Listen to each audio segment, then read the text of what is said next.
Andréane, Ça a un lien? Exactement, Oui. vous allez voir. Oui. On va parler de hockey féminin, Andréane. Oui. Particulièrement de Marie-Philippe Poulin.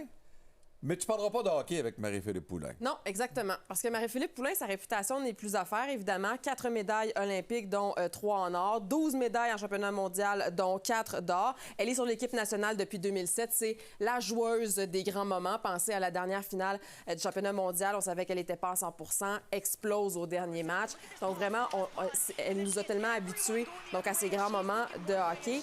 Et je lui ai demandé, est-ce quelque chose dans quoi tu n'es pas bonne? Parce qu'à chaque fois qu'on parle de Marie-Philippe Poulin, c'est toujours les beaux succès, les médailles d'or, tout va bien, consultante pour le Canadien. On est tout le temps dans le plus. Puis Marie-Philippe Poulin, c'est quelqu'un qui n'aime pas parler d'elle. Alors, il a fallu un peu lui tirer les verres du nez. Elle a dit, écoutez, en cuisine, je suis correct. Il y a de l'amélioration à faire.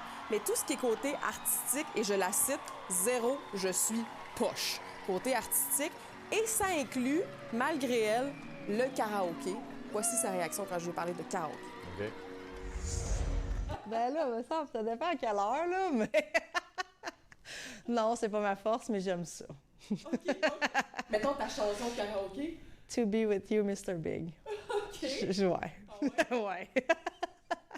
Donc, elle ne l'a pas chanté. Elle ne l'a pas chanté. Là, To Be With You, Mr. Big, c'est Mais un tu vas nous la solide... chanter. Non, pas du Non. tout. C'est un solide classique, mais veux-tu, tu sais tout? Ben là, on le fera donner un peu cet après-midi. Oui, vas-tu? Ah ouais, non, hein? To be with you. Vous la reconnaissez, hein? C'est ça. To be with you. Vous irez voir ça. Alors, imaginez vers 2-3 heures du matin. Oui, parce qu'un petit party de verre dans le karaoké. nez, là. C'est encore meilleur. C'est encore meilleur. Oui.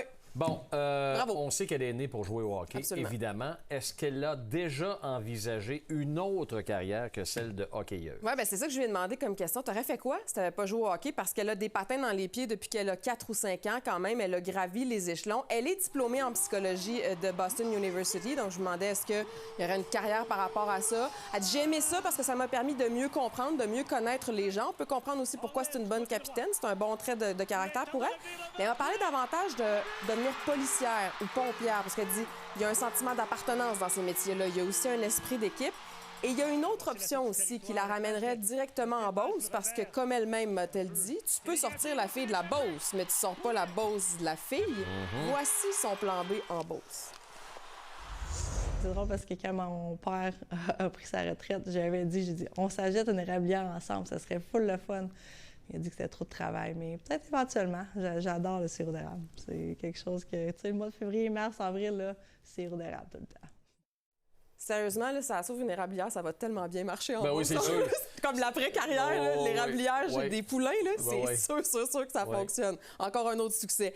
Marie-Philippe, c'est aussi une passionnée de voyage, de plein air. Elle a voyagé beaucoup, bien sûr, pour le hockey, mais aussi pour le plaisir. D'ailleurs, une de ses villes de hockey préférées, elle a beaucoup aimé Seattle. Ils sont allés jouer là-bas en showcase avant la LPHF. Elle avait beaucoup aimé cette ville-là. Elle a beaucoup aimé aussi son voyage à Hawaï. Et là, elle s'est acheté un VR. Et son rêve, c'est de traverser le pays, d'aller sur la côte ouest, Vancouver, justement, aller sur la côte ouest américaine, revenir. En tout cas, c'est dans les cartons.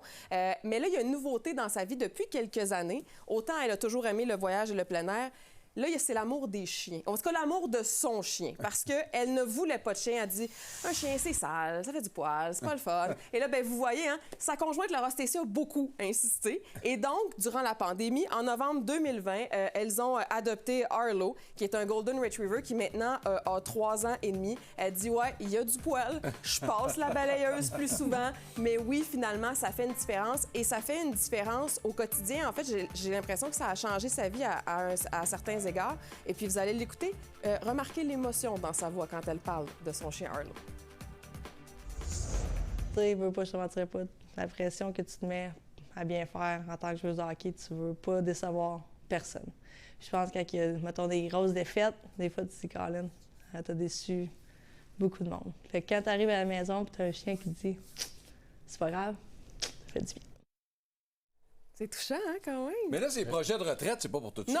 Non, c'est moi qui apporte ça, qui n'a pas rapport du tout. Je voulais juste pas y parler de hockey. Je dirais que ça faisait changement. Ben oui, parce c'est que sûr, oui. on parle pas beaucoup de Non, la vie personnelle de Marie-Philippe Poulin. Comme je vous dis, c'est pas quelqu'un qui aime ça avoir les projecteurs sur elle. Elle va toujours parler en fonction de C'est l'équipe. parce qu'avec l'équipe nationale, t'es pas à Montréal. Là. Tu te Exact. promènes partout dans le monde. Là, pour la première fois, elle joue dans sa ville d'adoption, là. Ça fait que tu peux être beaucoup plus accessible qu'elle l'était avant, là. Beaucoup plus accessible et en même temps, bien, beaucoup plus de pression aussi. Ouais. Parce que oui, tu en as sur l'équipe nationale, mais elle avait la pression de transporter l'équipe de Montréal au départ, mais aussi un peu d'être l'image de cette nouvelle ligue-là au départ. Puis rappelez-vous les premiers matchs, là, on se disait, voyons, comment ça se fait que Marie-Philippe n'a pas encore marqué? Voyons, bien, c'est tout ça. Alors, on comprend qu'il y a eu beaucoup de pression dans les dernières semaines, derniers mois. Et là, bien, cette pression-là ne fait que commencer parce que les séries s'en viennent. C'est le dernier match demain, la saison demain régulière. à RDS. Oui, 15h30 contre Boston. Et après ça, bien, on devrait savoir, on pense lundi, peut-être l'adversaire de Montréal, parce que Montréal est assuré de finir deuxième, Toronto premier, mais Boston, Ottawa, Minnesota, c'est pas réglé.